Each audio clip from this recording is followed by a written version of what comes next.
mwenyekiti yuko vizuri, yani physically and mentally yuko vizuri, kwamba kile ambacho alikuwa na kiplani sasa kinaanza kuchukua hatua. Tunaanza kupanda steps kuelekea kwenye hicho tunachotaka kikatokee. Kwa hiyo yuko vizuri na tu encourage. Actually ukifika pale utafika ukiwa mnyonge, lakini kabisa kwamba unaenda pale kupata nguvu ya ziada ya strong, na anaamini hii ni njia sahihi.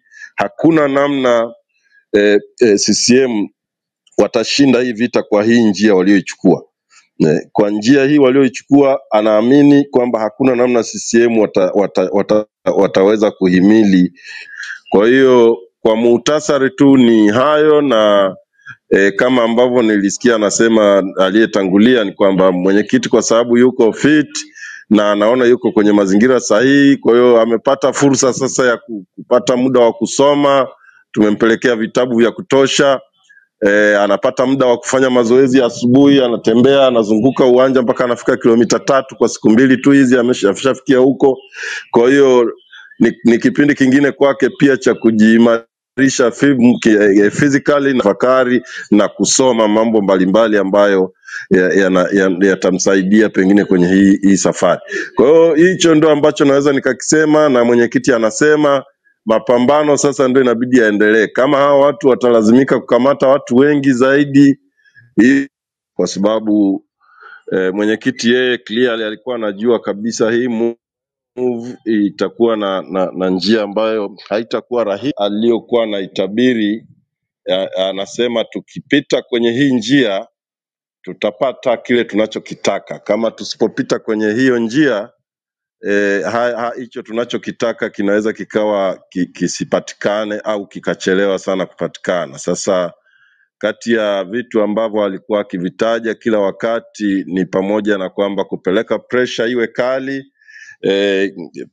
Hawa watu wakishindwa kuvumilia hiyo pressure kishakuwa kali, wataanza kukamata na mambo kama hayo, kuzuia operation isifanyike.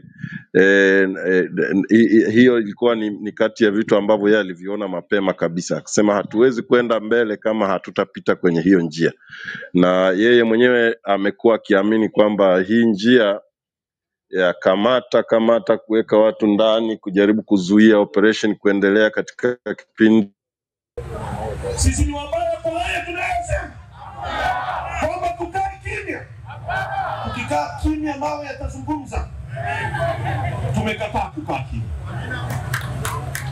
Wamemkamata Lissu, wamempa kesi ya uhaini. Nataka niwaambie, mimi John Heche alichokuwa nakisimamia Lissu nitakisimamia kwa nguvu zangu zote. Hatutarudi nyuma. Wanasema sisi Chadema tunasema hivi, tunachotaka ni mabadiliko ya kanuni na sheria za uchaguzi ili tuende kwenye uchaguzi ambao ni huru na haki. Kusema hivyo tuna makosa gani bwana Fana? Hatutaki askari muhusike kuiba uchaguzi. Tunakataa. Hatuwezi kuwa sehemu ya huo uchafu. Hatutaki walimu wetu wahusishwe kwenye wizi wa uchaguzi. Ndicho tunachokisimamia. Kwa nataka niseme mbele yenu, kampeni ya no reforms no election itaendelea bila kurudi nyuma. Kama watataka watupige risasi, wakitaka watuue.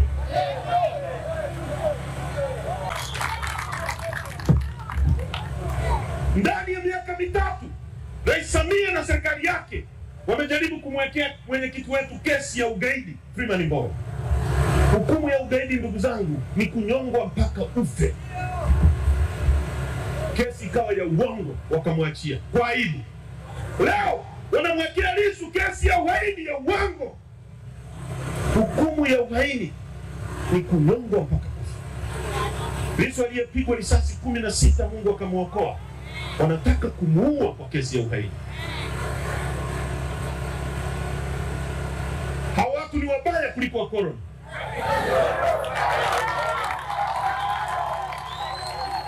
Wanataka kutuua kwa sababu tuna mawazo tofauti na wao.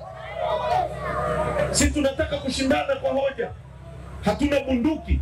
Hatutaki kupindua nchi hii. Tunataka uchaguzi huru na haki. Hawa watu wanaoimba uchaguzi ndio wahaini, kwa sababu wanapindua mawazo ya wananchi ambayo wamepewa nguvu hiyo kwa mujibu wa ibara ya 8 ya katiba ya nchi. Hao ndio wahaini. Sisi sio wahaini.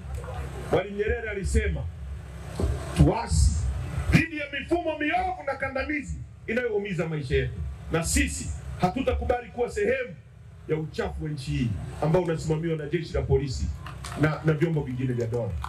Tumekuja kwenu kuwaomba muunge chama hiki mkono, msimame na chama hiki, mkitetee katika wakati mgumu na katika wakati wa raha. Tutapashiwishwi na wasifikiri tutarudi nyuma. Hakuna kurudi nyuma. Sasa nataka niseme mbele yenu, mimi ambaye nimebaki nasimamia chama hiki, sitarudi nyuma, tunasonga mbele.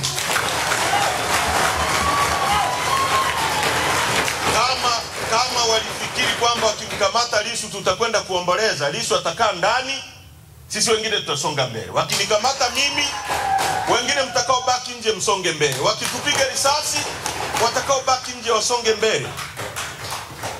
Na hawataweza kuiua Chadema. Na kuanzia sasa, barua zao za hovyo hovyo ambazo hazina msingi, za kiuonevu, hatutazijibu. Wakitaka waifute Chadema kama wana nguvu hizo. Tunaelewana vizuri? ANC ilifutwa kabisa na makaburu wa Afrika Kusini. Kwa miaka 27 ulikuwa uruhusiwi kutamka neno ANC. Lakini ANC haikufa kwenye mioyo ya watu wa Afrika Kusini. Chadema haitakufa kwa sababu msajili anaifuta au si wanapiga mtu risasi au wanamweka mtu ndani. Chadema ni imani ya wananchi kwamba ni alama ya ukombozi, ni alama ya maisha bora. Sio swala la Lissu, sio swala la Heche, wala sio swala la mtu mwingine yoyote. Ni swala la imani ya wananchi kwamba hiki ndio chama kitakachowapa ukombozi wa kweli. Tunaelewana ndugu zangu? Kwa hiyo tunasonga mbele. Wamemkamata mwenyekiti wetu, kesi ya uhaini ya uongo, kwa sababu amesema madini ya nchi hii yanachukuliwa, yanakabidhiwa kwa wageni.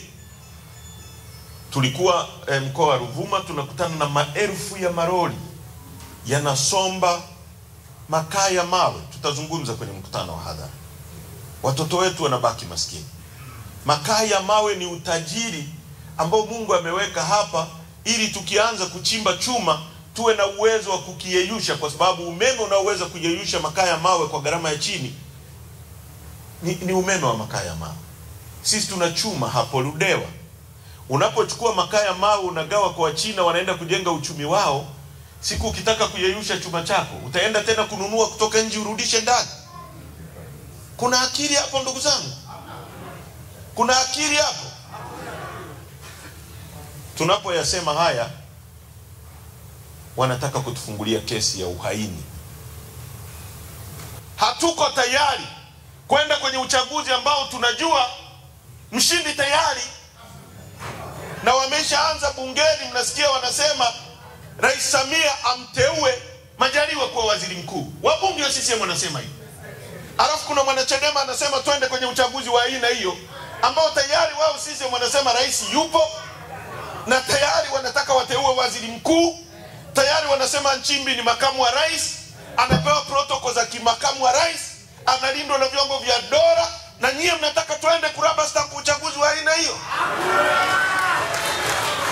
Twende kuupa uhalali uchaguzi huo? Rais Samia leo anaona mtu anayeweza kushindana naye, kama tukiamua labda kwenda kwenye uchaguzi ni Lissu, anampa kesi ya uhaini. Nataka tushiriki mambo haya? Nataka tushiriki mambo haya? Tumesema no reforms, na hatuwezi kurudi nyuma. Ndio msimamo wa chama chetu. No reforms, no election. Ndio msimamo wa mkutano mkuu wa chama, ndio msimamo wa baraza kuu la chama, ndio msimamo wa kamati kuu ya chama, Ndio msimamo wa viongozi mliowaweka, mkawapa amri na watasimamia amri ya mkutano mkuu, sio amri ya mtu mwingine yoyote kutoka nje. Sasa tulikuwa Ruvuma, RPC ananiambia mkitaka kuzungumza hapa msizungumze no reform. Nikamwambia kama unataka kuwa sehemu ya maamuzi ya nini kisemwe kwenye chama chetu, njoo uwe mjumbe wa mkutano mkuu na utakuwa na sehemu ya kuamua. Lakini sisi tukishaagizwa na mkutano mkuu, sisi ni kutekeleza. Tunaelewana vizuri? Wala tutachukua maamuzi ya mtu mwingine wa pembeni.